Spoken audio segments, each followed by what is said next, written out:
Souvik NASCAR আপনি লিখেছেন, আমি ভারত থেকে বলছি, আমি মুসলিম নই, সনাতন পরিবারে জন্ম হলেও খ্রিস্ট ধর্মে একসময় বিশ্বাসী ছিলাম।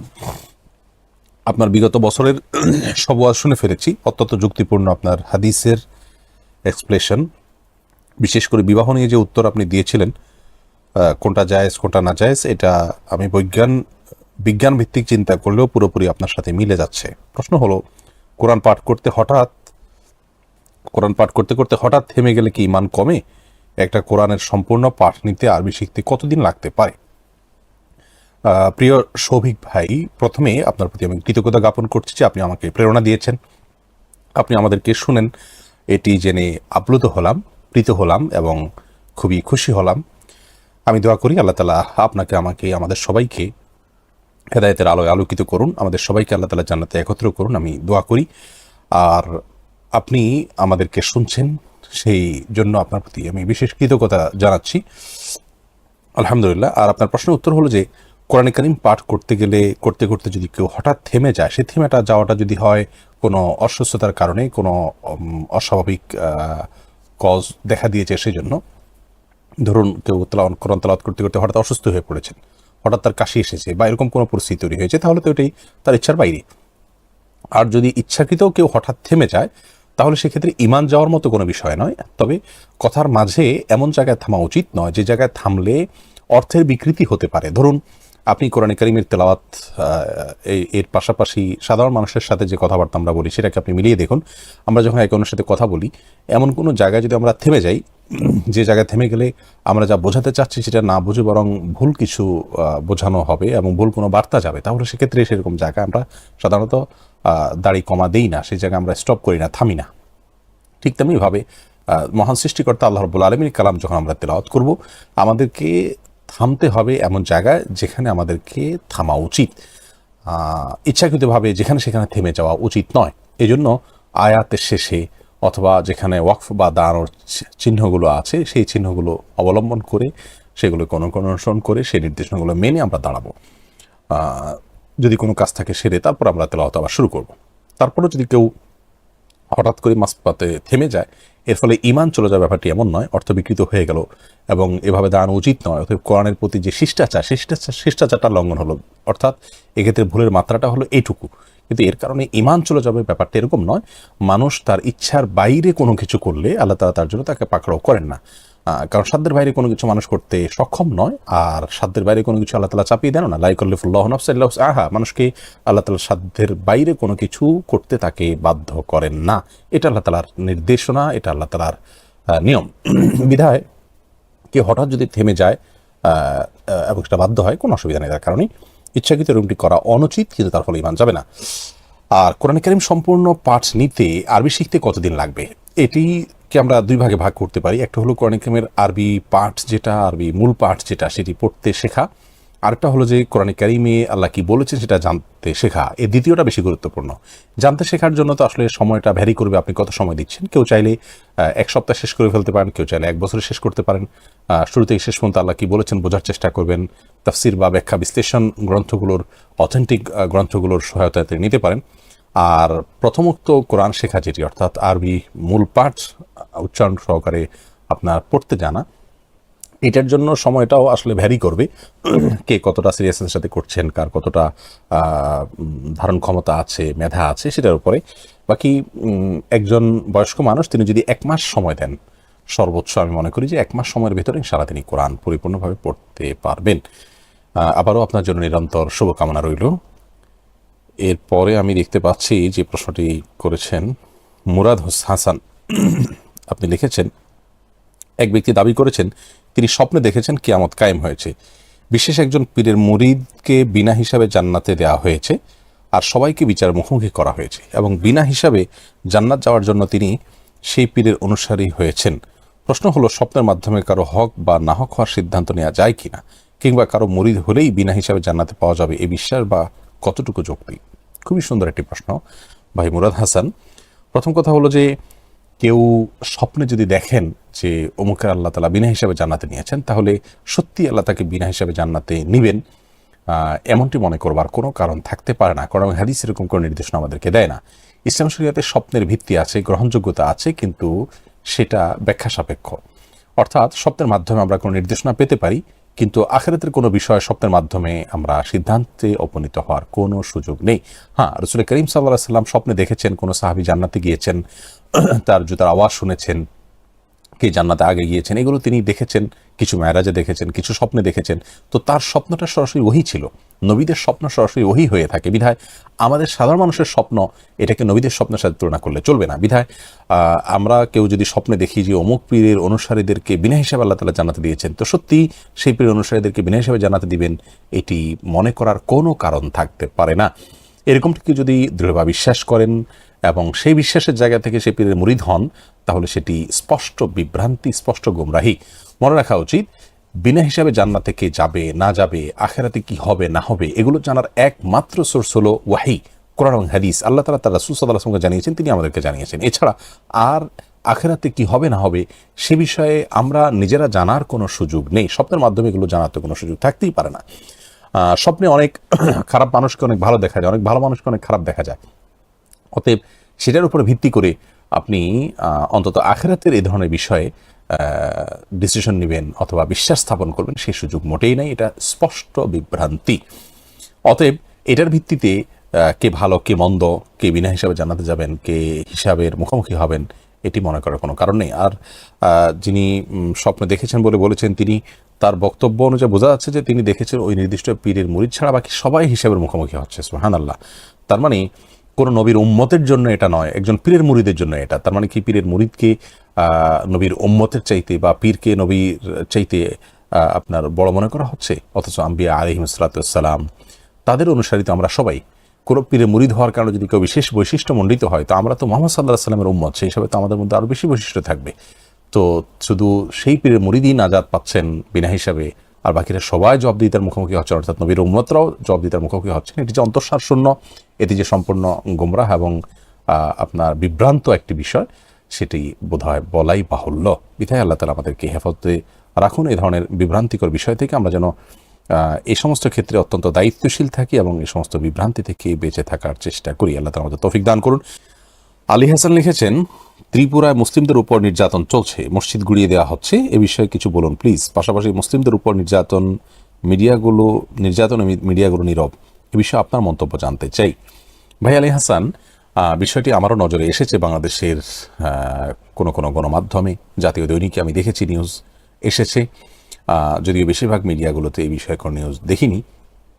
ইন্ডিয়ান অনেকগুলো নিউজ পোর্টাল, অনেকগুলো বড় বড় পেজে এ বিষয়ে আপনার বিভিন্ন নিউজ প্রচারিত হচ্ছে এবং আপডেট জানা যাচ্ছে। ত্রিপুরায় মুসলমানদের উপর নির্যাতন করছেন অনেক হিন্দুত্ববাদী লোকেরা এবং অনেক মসজিদ গুড়ি দেওয়া হচ্ছে, আগুন জ্বালিয়ে দেওয়া হচ্ছে, এই সংবাদ প্রচারিত হচ্ছে বিভিন্ন পেজ ইত্যাদিতে, নিউজ পোর্টাল ইত্যাদিতে। প্রথম কথা হলো যে মুসলিমদের গোটা পৃথিবীর যে কোনো প্রান্তে কষ্ট হলে একজন মুসলিম হিসাবে আমাদের অন্তরে আঘাত লাগবে, আমাদের অন্তরে ব্যথা অনুভব করতে হবে। অন্যথায় আমরা নিজেদেরকে মুসলিম হিসেবে দাবি করতে পারি না। নবী করিম সাল্লাল্লাহু আলাইহি ওয়াসাল্লাম বলেছেন, দুনিয়ার সমস্ত মুসলমানরা একটি দেহের মতো, যার কোনো একটি অংশে ব্যথা হলে অন্য অংশ সে ব্যথাকে ফিল করে এবং সেই ব্যথায় কাতর হয়, জ্বরে আক্রান্ত হয় গোটা শরীর।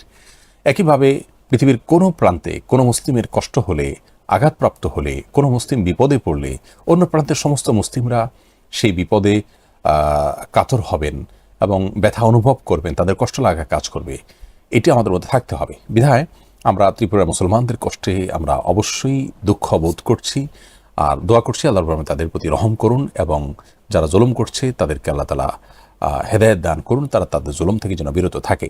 সেই সাথে এই অনুষ্ঠানের মাধ্যমে আমরা ভারতের সরকার এবং কর্তৃপক্ষের কাছে জোরালো আবেদন জানাচ্ছি, জোরালো দাবি জানাচ্ছি যে সেখানে সহিংসতা যেন থেমে যায়। মনে রাখতে হবে যে সাম্প্রদায়িক সম্প্রীতি যদি বিনষ্ট হয় পৃথিবীর যে কোনো দেশে, তাহলে সেক্ষেত্রে এটি কারোর জন্য কল্যাণ বয়ে আনবে না, পৃথিবীর কোনো ধর্মের মানুষের জন্য কল্যাণ বয়ে আনবে না, কোনো সমাজের জন্য কল্যাণ বয়ে আনবে না।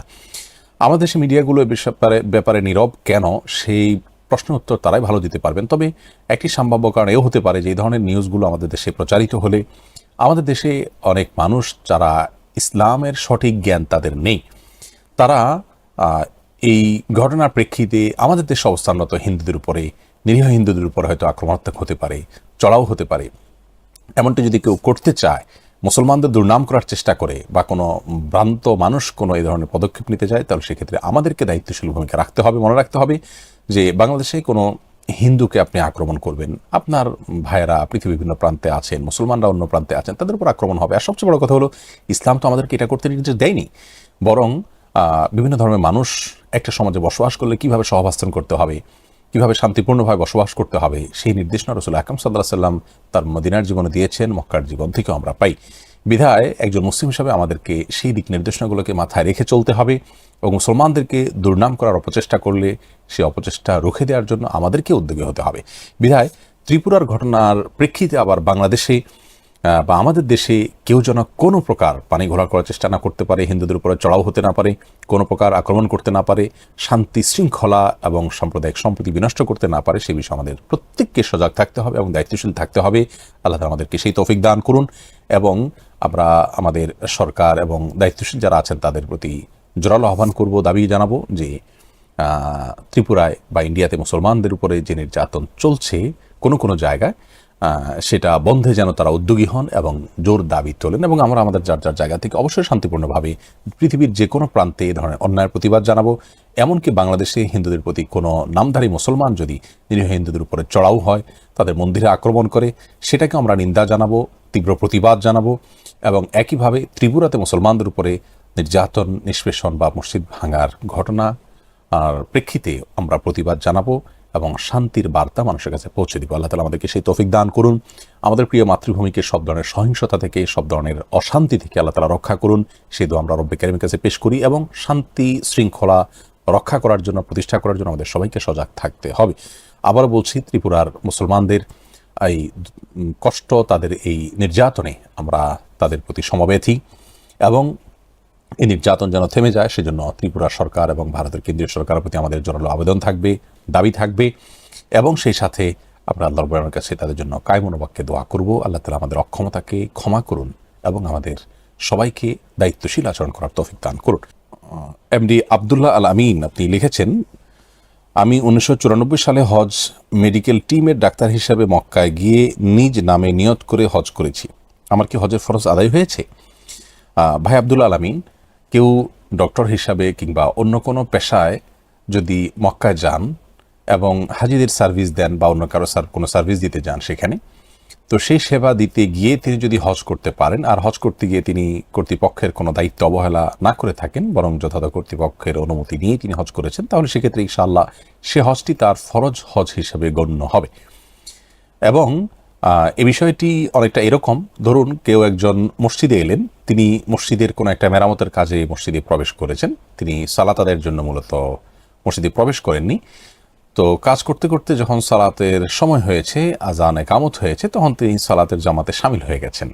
তাহলে সেক্ষেত্রে তিনি জামাতে সওয়াব পাবেন কিনা এবং সালাত আদায়ের যে দায় সেটা থেকে তিনি মুক্ত হবেন কিনা, জামাতে উপস্থিত হওয়ার যে দায় সেটা থেকে মুক্ত হবেন কিনা, খুব সহজে আমরা উত্তর দিতে পারবো সবাই যে তিনি অবশ্যই তার সে দায় থেকে মুক্ত হতে পারবেন।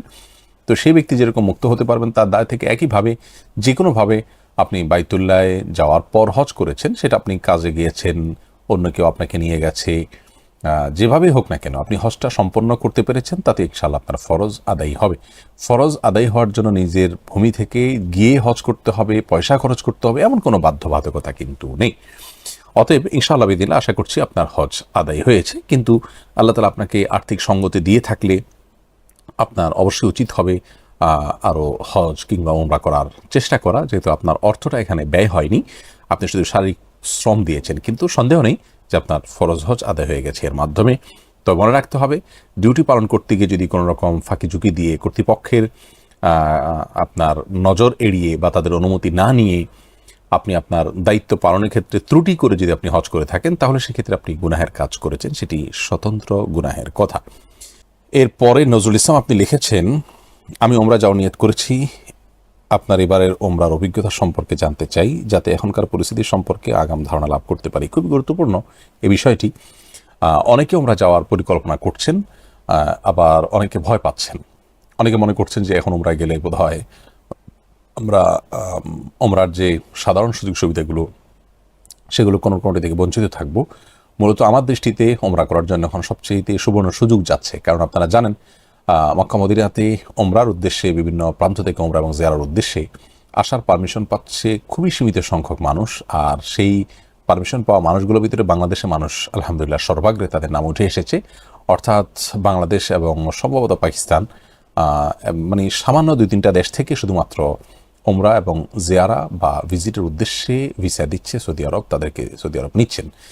আর বিপুল সংখ্যক ওমরাকারী এবং ভিজিটর হজ আদায়কারী যারা ইন্দোনেশিয়া থেকে এসে থাকেন, অন্যান্য অনেক দেশ থেকে এসে থাকেন, তাদের জন্য এখনও ভিসা ওপেন করা হয়নি। যার কারণে মক্কা মদিনায় ইবাদতের জন্য নিরিবিলি পরিবেশ এবং গ্যাদারিং কম থাকার এই সুযোগটা খুব কম সময়ে আমাদের হাতে আসবে।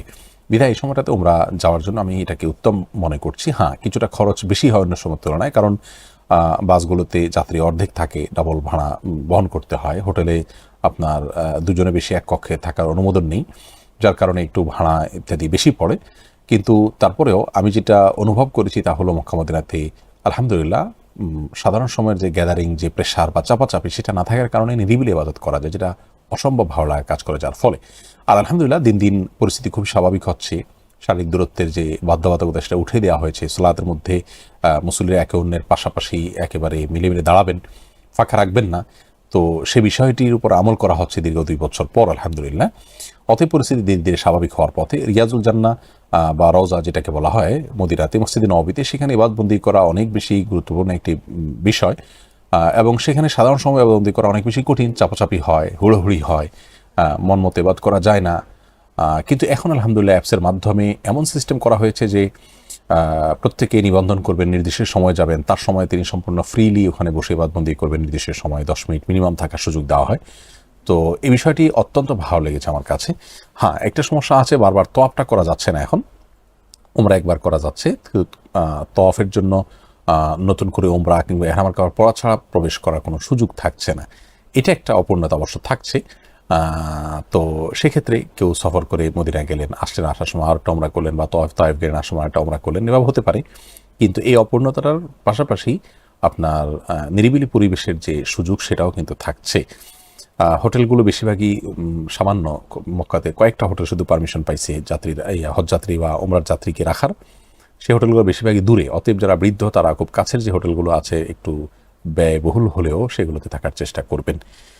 আল্লাহ তাআলা আমাদেরকে বারবার বাইতুল্লাহ জিয়ারতের তৌফিক দান করুন, আমরা সেই দোয়া করছি। এরপরে ইমরান হোসেন আপনি লিখেছেন, নভেম্বরের 13 তারিখ জাতীয় বিশ্ববিদ্যালয়ের প্রথম বর্ষ পরীক্ষা অনুষ্ঠিত হবে। সময় দেওয়া হয়েছে 1:30 থেকে 5:30 পর্যন্ত। তার মধ্যে 3 ওয়াক্ত সালাত রয়েছে। এই ক্ষেত্রে সালাতের সময় আমাদের করণীয় কি? বা ইমরান হোসেন, 1টা থেকে 5:30 পর্যন্ত তো 3 ওয়াক্ত হওয়ার কথা নয়। জোহর তো তার আগে আপনি পড়তে পারছেন। অতএব আপনি 12:30টার দিকে আপনি জোহর পড়ে ফেলতে পারছেন। আর মাগরিব তো আপনি পরীক্ষা দেওয়ার পরে পড়তে পারছেন, 5:30টার পরে মাগরিব পড়ার সুযোগ থাকছে। মাঝখানে শুধু আসরের ওয়াক্তটা পড়ছে। তো আসর ওয়াক্ত এটি পড়লেও আপনি আসর আদায় করতে পারেন, যেহেতু আপনি ওয়াশরুমে যাওয়া, টয়লেটে যাওয়ার পারমিশন নিতে পারেন। তো সেই সুযোগে আপনি শুধুমাত্র 4 রাকাত ফরজ সালাত আদায় করে ফেলবেন। এই সুযোগটা আপনি নিতেই পারেন। বিধায় ইনশাআল্লাহ বিদিনিল্লাহ এই অজুহাতে আমরা সালাত ত্যাগ করব না, বরং সালাত আদায় করব যথাসময়। আল্লাহ তাআলা তৌফিক দান করুন। এরপরে আবির হোসেন আপনি লিখেছেন, আপনার ছেলে আম্মারের কি অবস্থা, তার জন্য আমরা দোয়া করছি। আমার ছেলের নাম হলো আম্মার।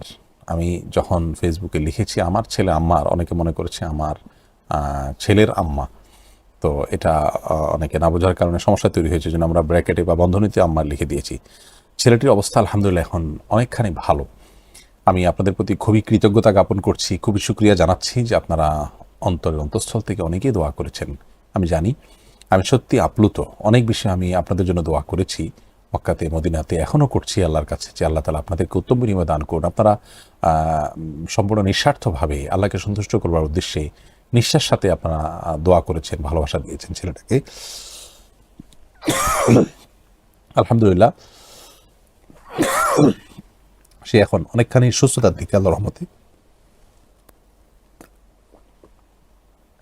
এবং হাসপাতালে দীর্ঘ 8 দিন আইসিইউতে থাকার পর তাকে ক্যাবিনে আনা হয়েছে। ক্যাবিনে 2 দিন থাকার পর গতকাল দুপুরে আলহামদুলিল্লাহ সে বাসায় ফিরে এসেছে। যার কারণে আমরা আশা করছি যে যেটুকু অসুস্থতা তার আছে এবং দুর্বলতা তো অনেক বেশি, সেগুলো ইনশাআল্লাহ রিকভার হয়ে যাবে। আপনারা দোয়া অব্যাহত রাখবেন, আমরা দোয়া করি আল্লাহ তাআলা আমাদের সবাইকে হেফাজত রাখুন। আর সে সাথে আমি বলবো, ডেঙ্গুর কবল থেকে বাঁচার জন্য আমরা সবাই চেষ্টা করবো ইনশাআল্লাহ। আমাদের বাসা বাড়িতে মশা ইত্যাদি যেন না থাকে সে ব্যাপারে যে আমরা সচেষ্ট থাকবো, কোথাও যেন পানি জমে না থাকে সে বিষয়ে আমরা যথেষ্ট সতর্ক থাকবো, এবং আমাদের বাচ্চাদের বিশেষ করে মশার কবল থেকে আমরা যথাসম্ভব রক্ষা করার জন্য সর্বাত্মক চেষ্টা চালাবো। আল্লাহ তাআলা আমাদের তৌফিক দান করুন।